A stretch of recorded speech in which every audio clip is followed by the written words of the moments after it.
De regreso en 24 horas mediodía y ahora vamos a analizar la situación económica en nuestro país y para ello nos comunicamos con el economista Carlos Parodi. ¿Cómo está, señor Parodi? Muchas gracias por estar con nosotros en 24 horas mediodía. Hay muchos temas por analizar en nuestra economía, sobre todo en un contexto de conflicto internacional, como es el conflicto entre Rusia y Ucrania. Empecemos por este punto. ¿Cómo nos va a impactar en los meses siguientes toda esta situación económica mundial que estamos viviendo a raíz de la invasión rusa al territorio ucraniano? Ya hemos visto el primer impacto en el precio de los hidrocarburos, pero también vamos a ver incrementos en alimentos, sobre todo que tienen como materia prima algunos granos. Muchas gracias, Paco, por la oportunidad. Mira, efectivamente el primer impacto ha tenido que ver con el precio del petróleo, ¿no? Y como sabemos, el petróleo forma los precios de los combustibles y los combustibles por ende impactan sobre el precio de transporte, sobre todas las cosas, ¿no? O sea, el primer impacto va a ser en combustible, básicamente, y por ende transporte. En segundo lugar, Ucrania y Rusia producen bastante maíz y trigo.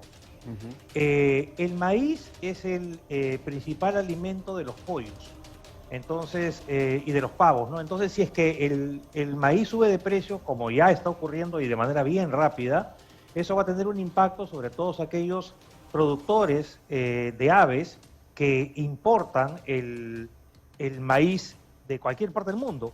Entonces, lo que va a ocurrir es que probablemente veamos un aumento en el precio del pollo y de las aves.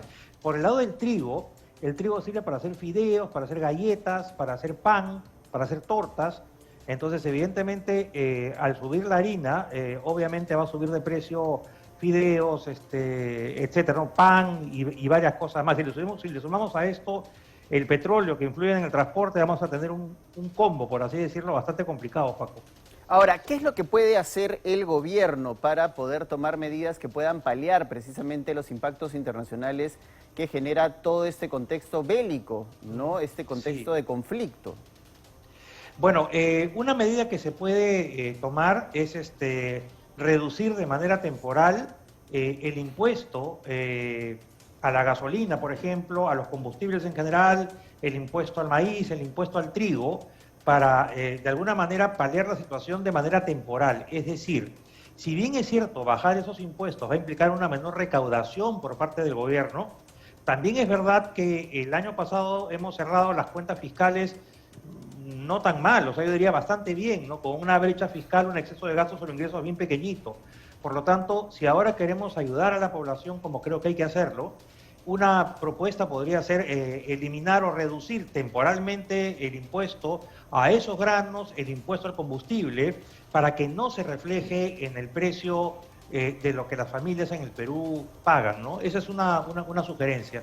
Ahora, una parte importante de todo este contexto internacional y que podría ser más beneficioso que perjudicial para nuestro país es el tema de los metales. En este momento y en todo conflicto bélico internacional, nuestro país, que es un exportador de metales preciosos y de materias primas, precisamente, podrían también aprovechar una buena situación. En ese sentido, Carlos, yo le quería preguntar si es que estamos en condiciones de aprovechar esta buena ola internacional que podría venir de la mano con los precios internacionales de los metales. Sí, efectivamente, el Perú es un productor de metales y eso no es ninguna novedad, ¿no, Paco?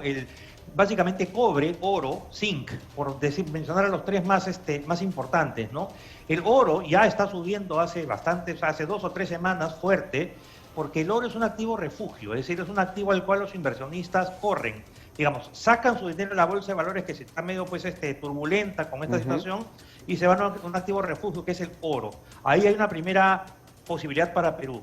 Una segunda posibilidad tiene que ver con el ligero aumento, no mucho, pero ha aumentado el precio del cobre y el precio del zinc. Y Perú produce cobre y zinc.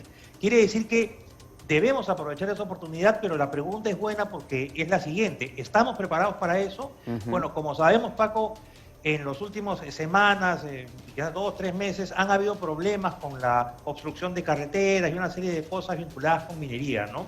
Entonces, deberíamos poder aprovechar mucho mejor la situación, pero eso va a depender de la posibilidad que efectivamente las empresas mineras puedan sacar su producción, puedan llevarla a la costa y puedan exportarla, ¿no? De eso va a depender. Entonces ahí el tema ya es político, ya, ¿no? Claro, en ese contexto, en medio de todo lo que estamos viendo, conflictos sociales que no son nuevos, sino que llevan muchos años en las distintas zonas mineras y además, sumado a eso, la situación de decretos como por ejemplo la prohibición de la tercerización y que va a afectar directamente al sector minero.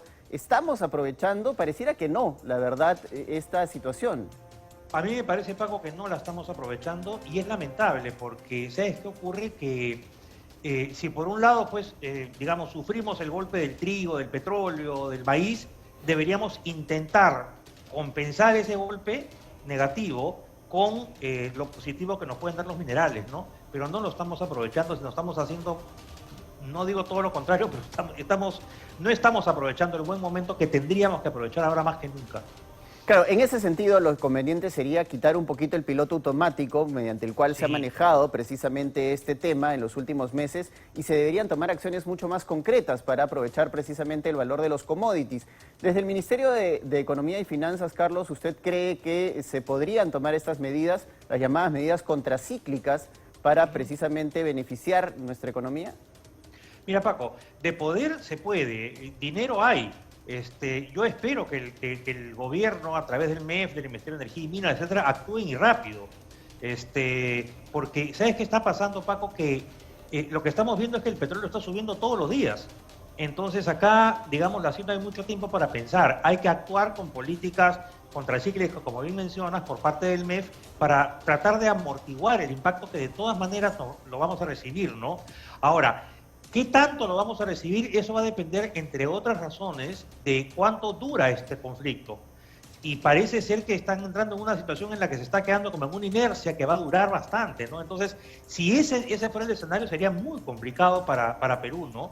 Pero sí, es hora que el MEF actúe, que baje ciertos impuestos de manera temporal, porque necesitamos que los precios, digamos, de la canasta básica no suban, para que la gente pueda seguir consumiendo, ¿no? Ahora, precisamente y siguiendo con el análisis del contexto internacional, Carlos, lo que haga Estados Unidos también es importante en la medida que nuestra economía es altamente dolarizada.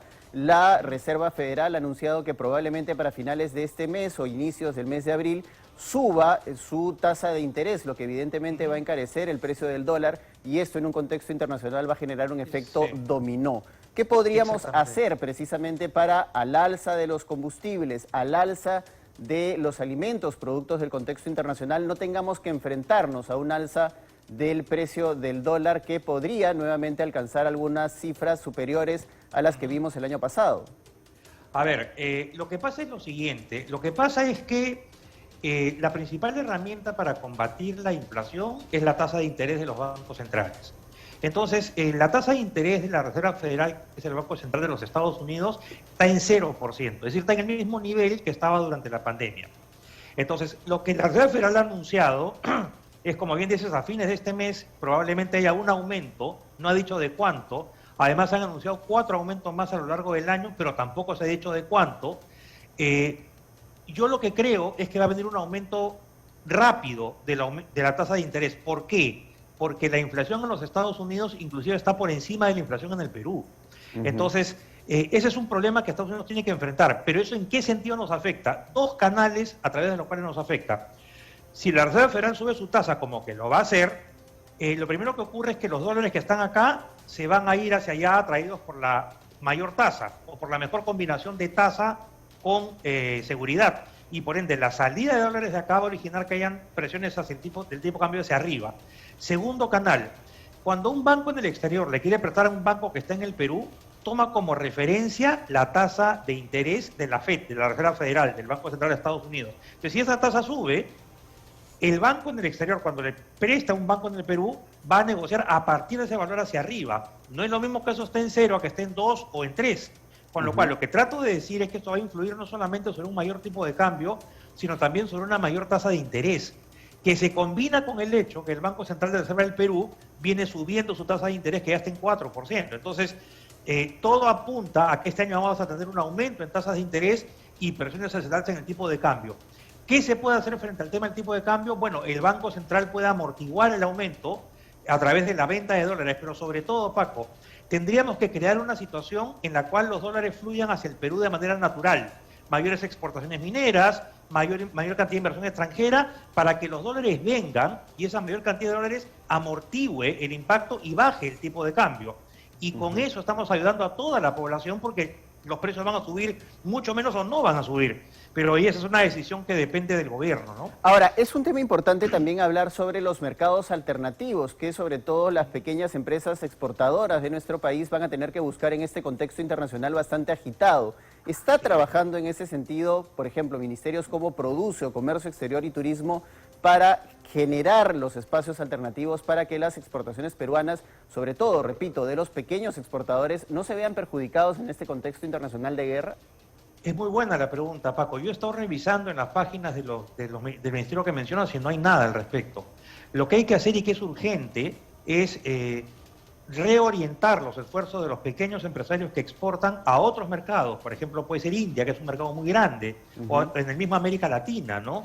Pero yo no veo ninguna medida concreta ni ningún atisbo de alguna medida para ese objetivo, ¿no? Que sería fundamental porque al final las pequeñas empresas son las que más empleo generan en el Perú. Esas empresas no se pueden caer, no se pueden caer. Claro, y en ese sentido, como tú bien has mencionado, son empresas generadoras de economía, finalmente dinamizan la economía interna, pero sobre esto también hay un tema importante, que es el tema de la informalidad. Lamentablemente, la mayor tasa de informalidad se encuentra en las pequeñas y microempresas, que son el grueso de la población económicamente activa, o la que le genera empleo a la población económicamente activa. Y desde ese punto de vista tampoco es que se han visto muchos esfuerzos en los últimos 7 meses para incentivar la formalización. Claro, Paco, el principal problema es que en el caso de la informalidad, por ejemplo, a nivel de las MIPES, que es donde más empleo se genera, más del 90% es informal. Entonces, ¿qué ocurre? Que en los últimos 7 meses hubiéramos necesitado comenzar a avanzar en términos de la formalidad para que así el gobierno a través de los ministerios pueda apoyar a estas MIPES a asociarse entre ellas, por ejemplo, y buscar colocar la producción en otros mercados ahora que la coyuntura internacional es difícil. Pero como dices tú muy bien, hay que dejar el piloto automático y hay que concentrarnos más en ayudar a la población. No entregando cosas, pero sí tomando medidas como las contracíclicas, como por ejemplo esto de quitar los impuestos de manera temporal, por ejemplo, orientar a las micro y pequeñas empresas a nuevos mercados, pero la formalización es una cosa fundamental, pero que no se ha visto, la verdad, honestamente nada. Yo no he visto nada desde que comenzó el gobierno actual, ¿no? Así es. Muchas gracias, Carlos, por haber estado con nosotros en 24 horas en mediodía. Ha sido Carlos Parodi, economista.